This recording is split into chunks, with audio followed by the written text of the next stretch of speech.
Anytime. What's up, horror fans? Pete here from the Lassercast. With me and my good friend, Dr. Zeus, God, Danny Torkel, discuss horror movies and streaming shows. Oh boy, have we had a good season recently. We have just been covering Welcome to Derry, for weeks now, and this show has been the talk of horror fan town, man. So, Danny, just right off the bat, were you satisfied with the ending of this show?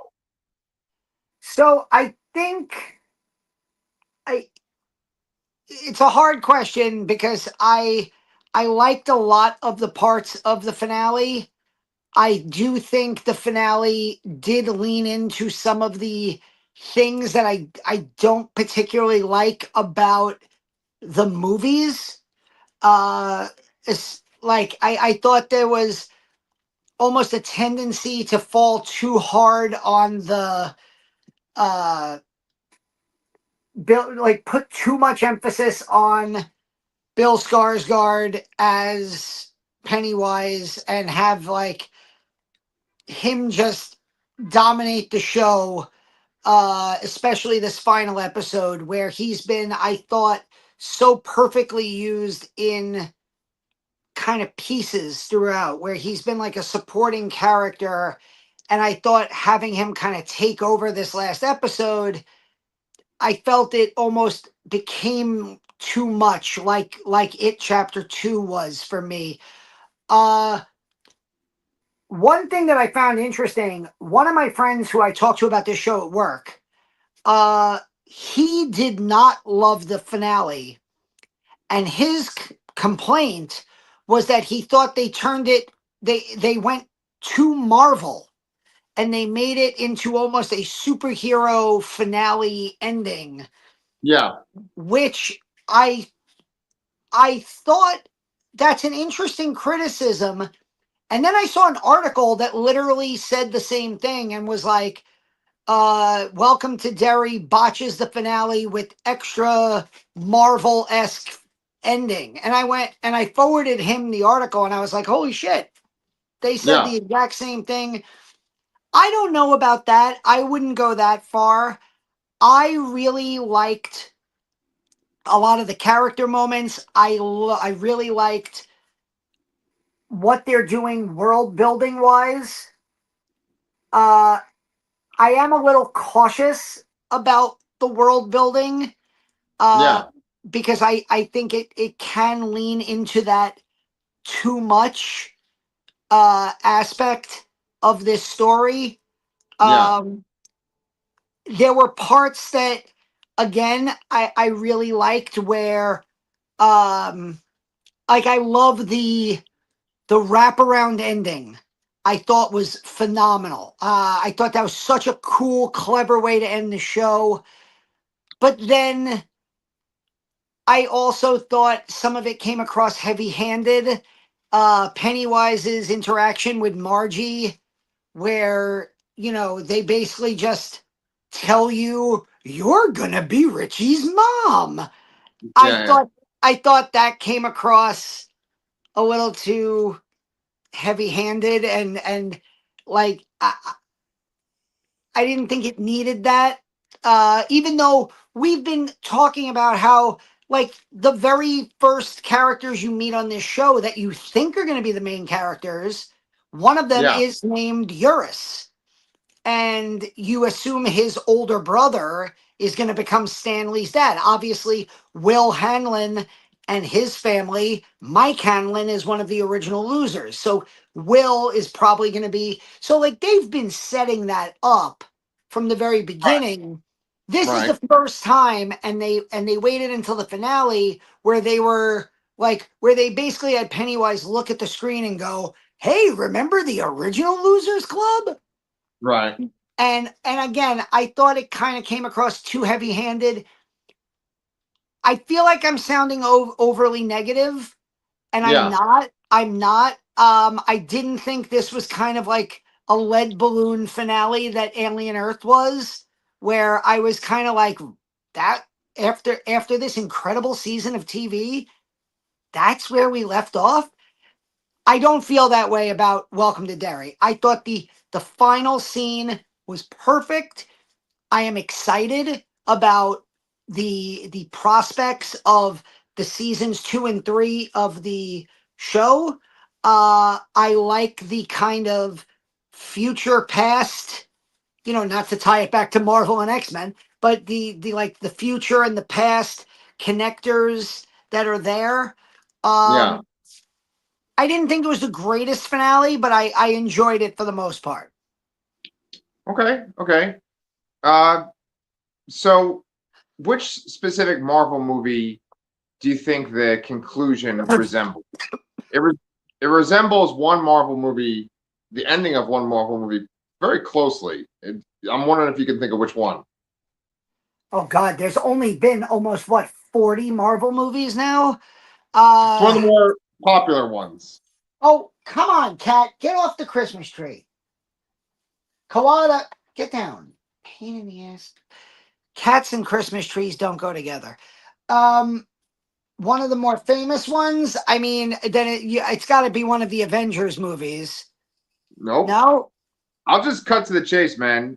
You're dodging the question with your cats and stuff over there. But I was gonna say like Guardians of the Galaxy, right? Where they all kind of like come together. They have this Oh like yeah, object of I could. power. Yes, I could totally see that. Hold on, I gotta knock my cat out of here. Get out of here. Okay. Well, just to make this like I'm back. continue going. Okay, he's there. Okay, good.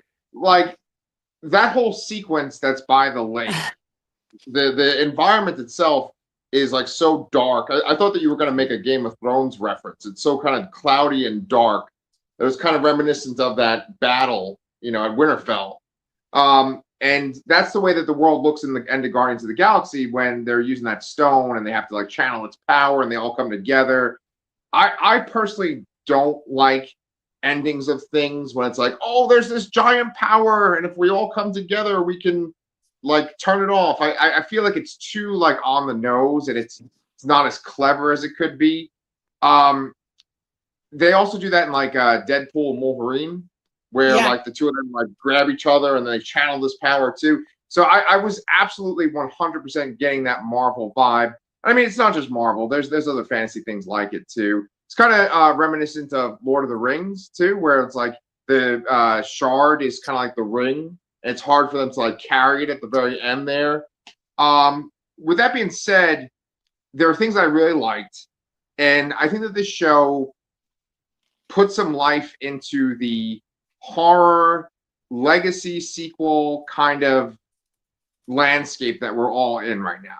Like there's so many properties where it's like, okay, we're going to tell this story again, or we're going to bring these characters back, or we're going to do a prequel to this. And I think everyone's just burnt out on it. And I think that's the reason why everyone got so excited about this show, because it was legitimately good. It was like, oh, okay, I'm invested in these characters. I like these kids. The story is interesting, and we get to see Pennywise, and they're not doing the sort of thing that you referenced before, where it's like, remember this, remember this. Like it stood alone as its own chapter. I think it was very satisfying, right? But like you go on TikTok, you go on Instagram, YouTube. There's tons and tons and tons of references to the show. Bill Skarsgård's Pennywise. I can't tell you how many video clips I've seen of either someone imitating Richie running by and like giving the finger, or like just that clip and like someone making a joke about that. That's this yeah. great, great image. Go I ahead. feel like that. I feel like that is going to be a scene where, uh, that has the potential to be one of those like all-time classic, memorable moments from a series, but it's also going to be memed and uh you know kind of trolled for eternity. Like, if they ever make like a spoof version of this, I can imagine like a character running by with the middle finger up and then like tripping and falling face first into like shit or something. Like, like eh, Yeah. Well, there is I going to be a imagine, scary movie legacy sequel coming out. So yeah. yeah, Chris just posted like one of his gifs where like he opens up the smell of a book and then he turns into John Hamm, And that was the first time I had seen that, and now I have seen that 50 times, 50 different John Hamm like Yeah, gifs. And I feel yeah, like that Richie running by with the middle finger is going to be one of those. Uh, while it could also be kind of like a classic image.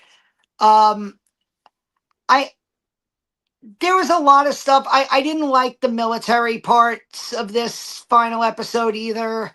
yeah. Um, I like I was talking at work and it felt like there's like a giant monster clown and for some reason nobody really was shooting at the giant monster clown even though they all had guns.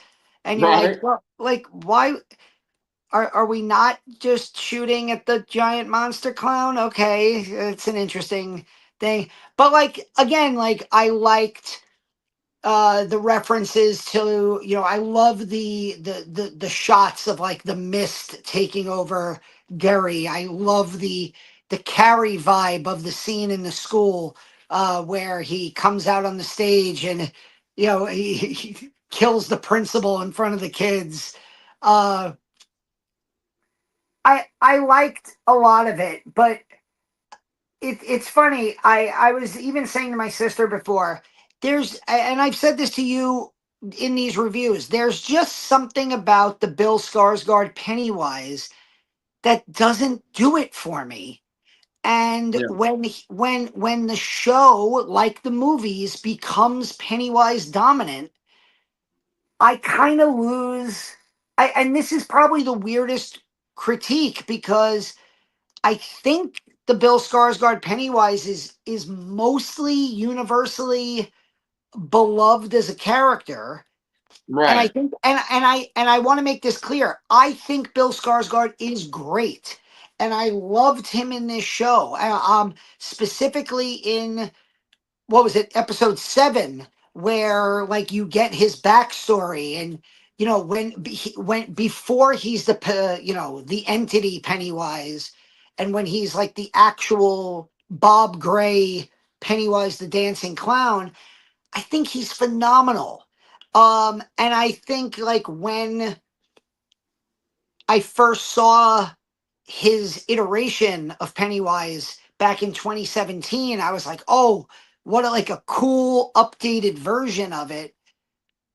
But I think it comes back to the idea of like for me, he doesn't look like a normal clown. He looks like if you were to go into uh Spirit Halloween and buy Murder Clown the costume, that's what he looks like. Whereas like for I feel 50 years before the Bill Skarsgård Pennywise existed, if you were to say like creepy clown, it would look like a bozo style clown like Tim Curry looked like in the original series.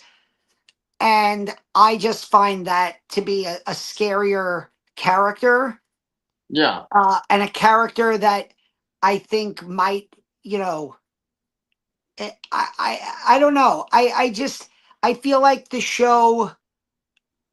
I feel like this last episode was too Pennywise dominant, and it's really funny because I think back of a conversation I had with Chris when we were out for our friend Jen's birthday, and we had just passed episode 4, and episode 4 ends with Doc Halloran opening up Thaniel's mind and seeing the house on Neibold Street, and you're like, okay, well now we're gonna get fucking Pennywise next week. And Chris and I were talking about like how everybody's complaining that there isn't any Pennywise on this show, Right. and we both kind of joked and were like, but if he was in every episode, everybody would be complaining there's too much Pennywise. And and I feel and I feel like the show kind of it went from there's this evil entity, it's a flying demon baby, it's a pickle monster, it's that horrible thing that came out of um Ronnie's mom, out of her womb, like a Lovecraftian demon. And then once Pennywise got on the show, I feel like it became the Pennywise show, and I think it might have gone a little too much. Look at the words you just said. It might have gone a little too much, right? This whole episode was about making sure the toothpaste didn't come out of the bottle, the genie didn't come out of the lamp, right? And so let's get a little philosophical for a second, Dr. Zayas God.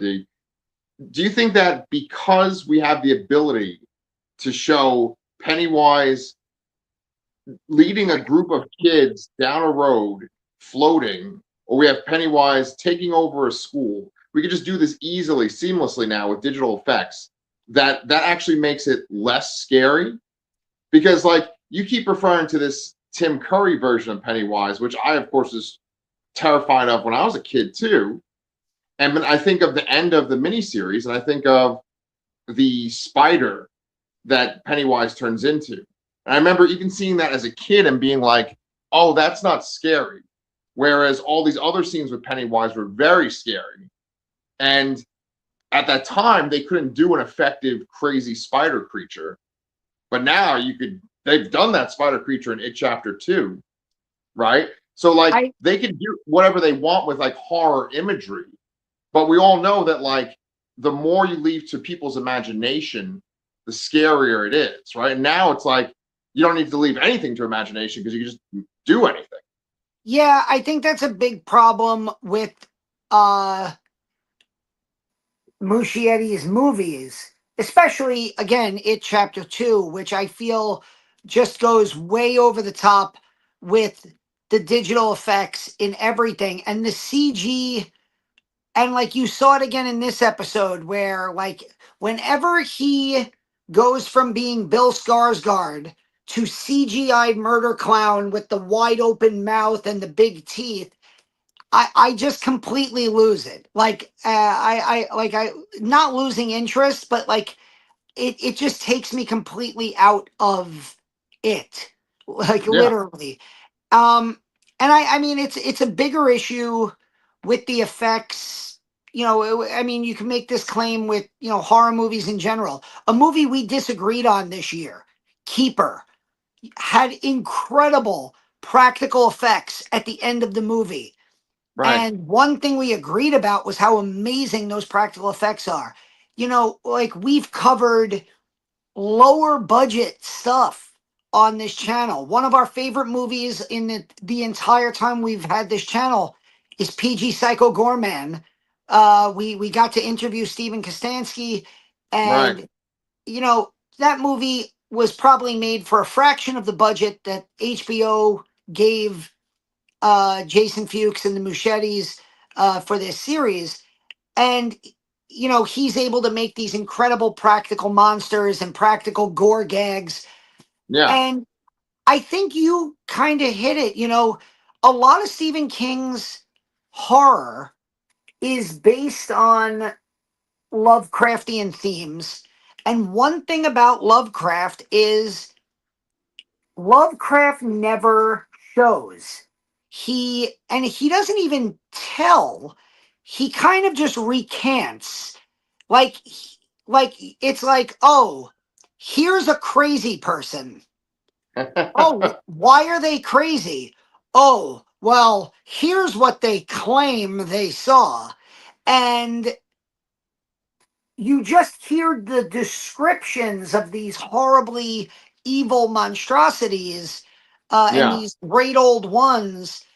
And like theoretically, Pennywise could be one of those great old ones. He's Absolutely. obviously he's an otherworldly being that crashed here, and yeah, you wonder like, would it be scarier if you didn't see as much as you saw, and therefore you didn't become as reliant on the digital effects?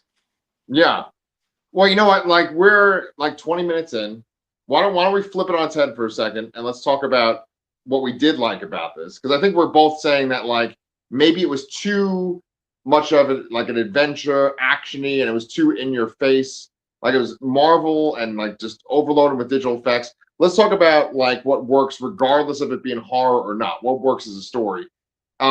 You just said that he's like a Lovecraftian creature. One of my favorite parts in this episode is when Dick Halloran gets into his head, the entity's head, and he's like tricking him.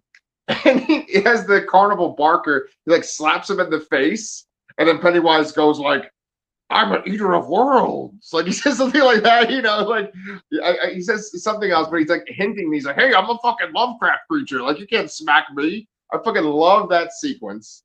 And then one of my favorite parts is that something happens in the real world that jostles Dick Halloran. And then Pennywise sees that there's a black man's hand on the carnival barker. And then he like comes back. I actually really like that sequence. Everything with Dick Halloran in this show, I can't complain about a single thing with Dick Halloran. Yeah, I thought he was a standout character, and I was seeing some things about like maybe a spin-off show for him. I'd be on board, man. Yeah, the actor who plays him is terrific. So I would not be, again, I don't necessarily want every show that I like to break off into a universe, not to bring Marvel back up, but I feel like we've had this conversation many times that like that this is part of what has, can you please, this is part of what has like made Marvel post Endgame feel more like homework assignments than just Right, entertainment for the sake of entertainment. Um, so, we got two It movies that tally 5 hours almost, and we got an 8 episode series that's over 8.5, probably close to 9 or more hours worth of television there. right, Now it's setting up a season 2, a season 3, plus Muschietti's talking about wanting to, um, I guess, add to the movies, where he said like he has like 6-hour versions of the movies. And I'm like, uh, I feel like it's that Vince McMahon meme where I'm like, like I don't know. I don't think I need a 6-hour version of It chapters 1 and 2. right, I think I'm okay with those. They were the second one in particular. My friend and I joke around that the movie was so long it's still going. right, right, right. So I don't think I need that. I am interested in season 2 and 3 that are going back in time. I like that idea, but I am like, again, like I'm a little nervous that like, is it going to fall into the same formula of like Bill Skarsgård comes back, we get the same Pennywise doing the same things to different characters. Like, obviously, there's not going to be a military subplot 27 years earlier during probably the late 30s. If you're 1962, so what is that, 30? I can't, you're asking me to Five, do that. 35. 35? Yeah, 35 and then 1908, something like that. So, like, obviously, there's not going to be military subplots like the one we saw. Uh, Yeah, but then it's like, okay, so then what? Um, I don't know. I'm interested to see what those are, just mainly because I think seeing the period nature of the shows will be interesting. We'll probably get a lot more Native American lore right, the further back in time we go. right. So that I'm excited about. Yeah, But the idea of like time is a flat circle with Pennywise, and he said he has that line where he talks about, he kills me, but I wasn't sure if I like he says, like he killed me, but I wasn't sure if I was born. And so it kind of is like, oh, so can he die? Does he just get reborn as an entity? Is he like Freddy Krueger, where like you can kill him, but then if you have a nightmare about him, all of a sudden he's back? You know, Yeah, it's I don't know. It felt like they almost tried to do a little too much. Like I feel like I keep coming back to that phrase, like yeah, too much, yeah. with this finale. Well, I picture people sitting in a writer's room. Andy Muschietti, his wife, sitting in a writer's room, the other writers, and they're thinking about what's the biggest problem that we're going to come up against. What's the wall that we're going to run into? And I think the wall that they're going to run into is if you keep going backwards in time to tell this show, then you're sort of making Pennywise less and less of a threat, and you're also establishing everything that's going to happen after what you're seeing. So, like the main characters, the protagonists of season 2, protagonists of season 3, they're not going to be able to do anything as noteworthy because this group essentially prevented Pennywise from spreading into the world and like conquering Earth. They stopped him. Then the Losers Club kill him. So it's like, well, what are the generations before them going to do? And so I think that their solutions that was, well, we need to have some kind of tension. We need to make it seem like he's still a threat. And just having him be a threat where you're a child and you live in a town where no one's going to help you from this demon clown thing that's going to eat you. I think that like they're like, well, what if we establish that he's aware of his future and might be actively trying to change it? So I think that's really just there to create a sense of tension. It's But I don't think they're interesting. I don't think they're going to undo the show. I don't think they're going to undo the movie or undo Stephen King's book. You know, and I want to just one last thing I want to bring up too is it's interesting. I mean, here's a gigantic spoiler for the Dark Tower. Whoever's watching right now, if you have not read the Dark Tower, if you know you don't want to get your Dark Tower story spoiled, 27 minutes in, come back in about 2 minutes. But like essentially the way the Dark Tower ends is that it just starts all over again. It's a circle, right? And so Roland The goes man in back on black a fled journey. across the desert, and the gunslinger followed. Right, right. And the only difference is that Roland has this horn on him they didn't have in the previous book. So it's like he's learned from his previous experience. So I feel like that's something that they are trying to evoke with this, but they're saying like it's Pennywise, but it's in a negative way. It's like a threat. You go back and change things for the worse. So I don't think they're going to undo it. I do think that they're going to make compelling seasons of TV, but the question is, like, what did we enjoy the most about this show? For seasons 2 and 3, what would we want more of that we had in this season? I, oh my god. That fucking You cat. I'm going to kill you, this cat. is a different one. This is the cat that just likes to headbutt the table that my phone is sitting on, and now is trying to knock my phone around while I'm recording. All She's my right, well, favorite. She's my what the favorite fuck? thing. Every time I give you a question to answer, your cats fuck around. Like, are you going to be able to answer my question now? Listen, what was your? No, I'm kidding. What was my favorite part or my favorite thing that I enjoyed about this season? Yeah. I think overall it was the way they built up all of the I really like the way that the episodes blended the different characters and the different segments of Derry together. I loved you have the Native Americans and the Native American storyline. The military, I think we both agree, was not the most exciting storyline, but I think it was kind of necessary given the Cold War setting. Um, I liked the kids. I thought that the core four kids were awesome.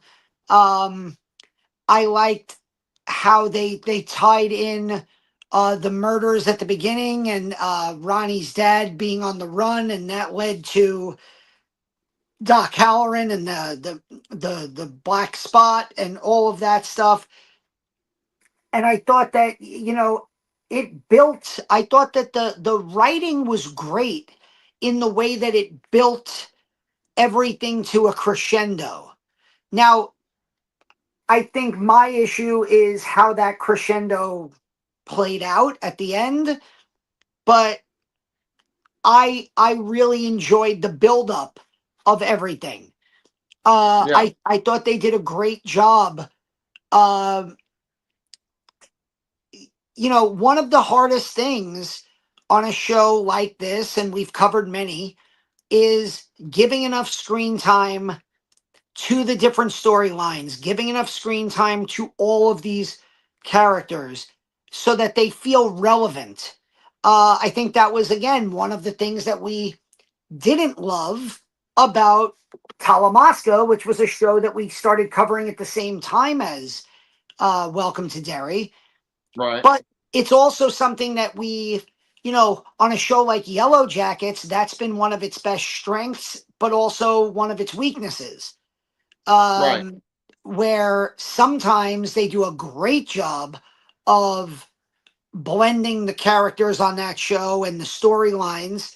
And then sometimes there's like a character that has a really interesting storyline and they'll go away from it for 40 minutes to focus on three storylines that we don't care about. Whereas I really felt like throughout the entire series, Welcome Right. to Derry did a really good job of focusing on giving equal time to the stories, to the characters, and developing everyone so that everyone felt like they had a place in this universe.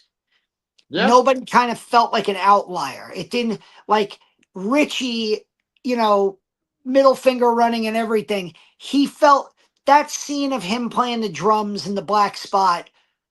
I thought that was such a great scene. And like we talked about, it was like the sinners moment of the show. And I love what they did with Marge and how she went from being like Lily's friend to she wants to be a part of the patty cakes. She's going to play this terrible trick on her.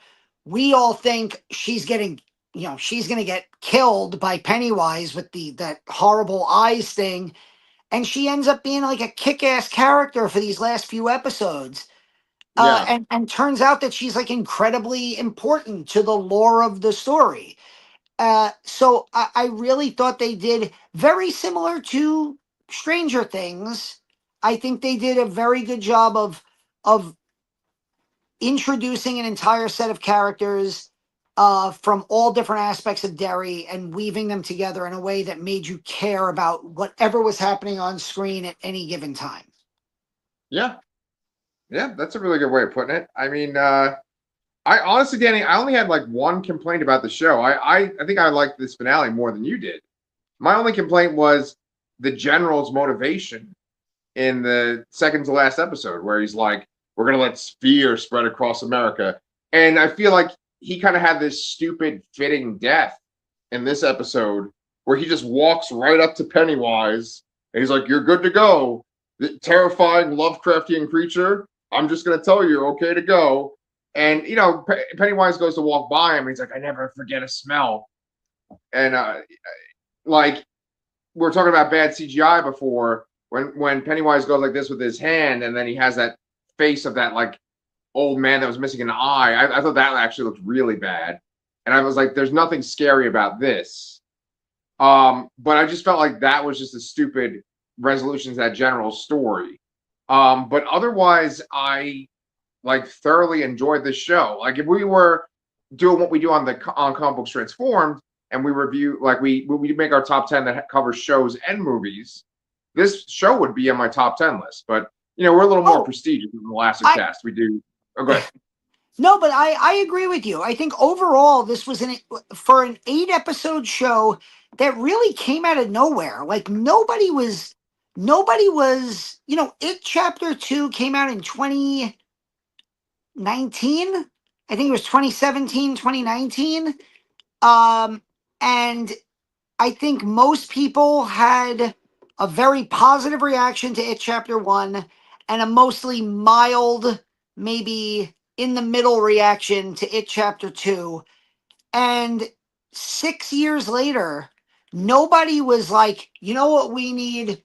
We need 8 more episodes of It from that It Chapter 1 2 universe.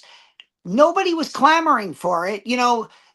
Stephen King, we've covered multiple Stephen King projects this year. He's been, at the height of his powers in terms of um, movies Adaptation. coming out. Yeah, The Long Walk, The Running Man, The Monkey, Life of Chuck. He's been covered by we got another Flanagan movie this year.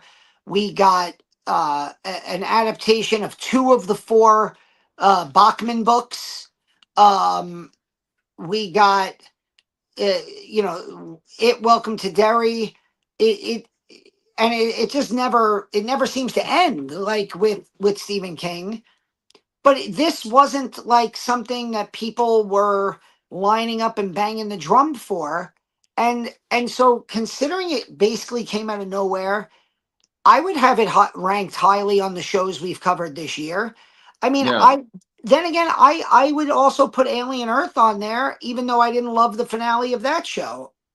I yeah, thought that was overall was a great show. I think like a 8+ out of 10. I think overall I would give it Welcome to Derry like an 8+ out of 10, maybe like 8.5 plus.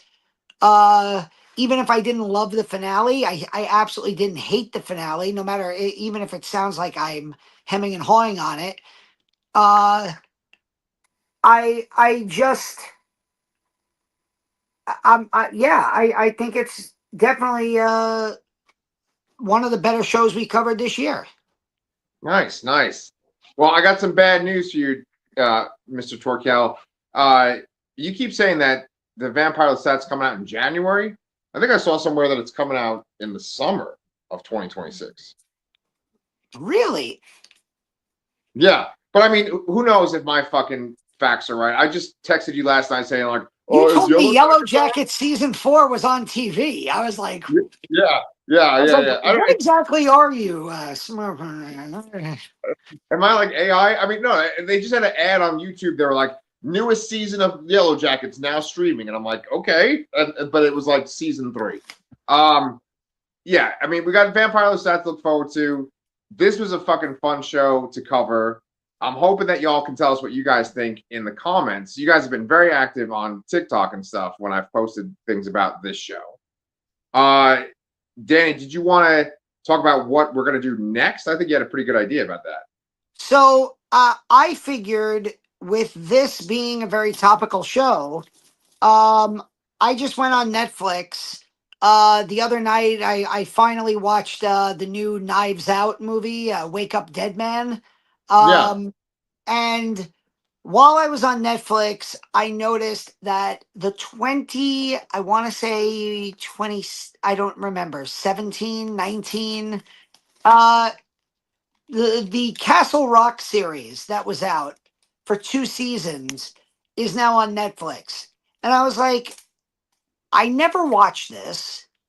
It's basically like it's not based on a Stephen King book, but it is yeah, based on the works of Stephen King. Like there's episodes with Annie Wilkes, there's episodes that take place in Jerusalem's Lot, there's episodes that take place at Shawshank, and it's like, oh, why don't we take advantage of the fact that this show is now streaming on Netflix and keep going with Stephen King. Um, so I think that's a direction that we're going to go, and we're at least going to check out Castle Rock on Netflix and probably do a review of maybe the first. Maybe we'll do 4. I think it's 10 episodes per season.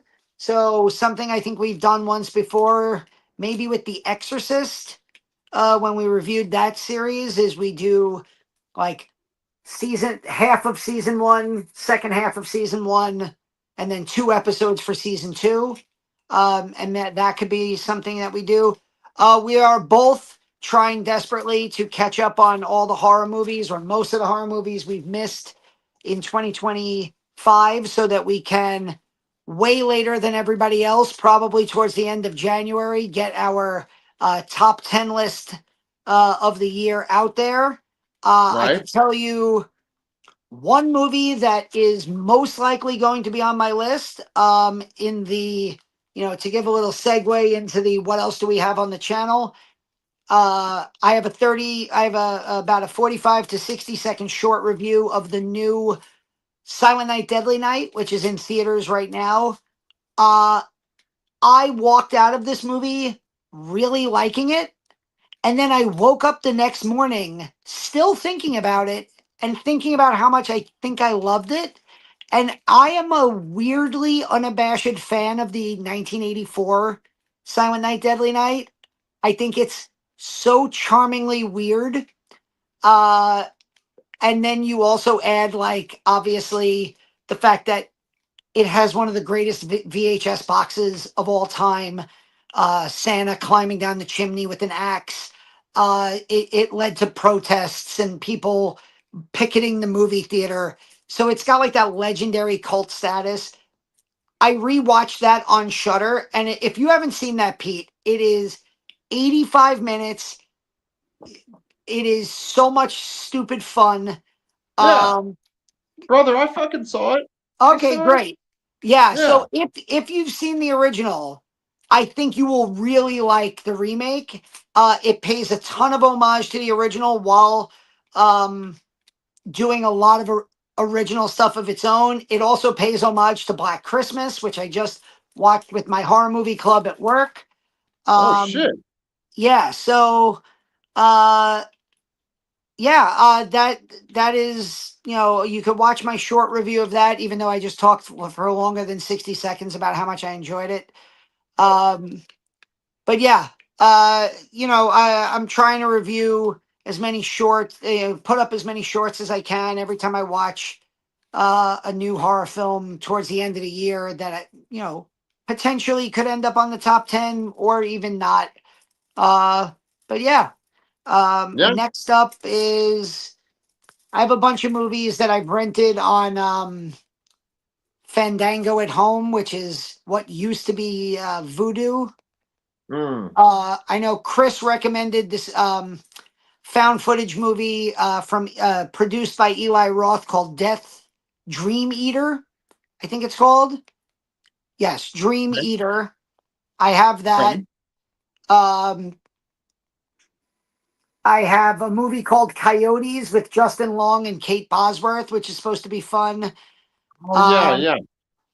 and then I have a couple other movies that I rented, some like indie movies and some others, and we'll see how we'll see how the reviews go. Okay. Yeah. So guys, make sure that you subscribe to the Lastercast.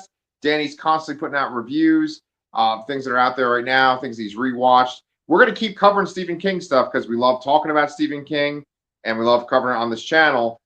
So yeah, make sure you subscribe because we will post our review of the 4-episode Prestige series on The Bear from The Shining, starring David Desmalkian. All right, we'll see you guys next time.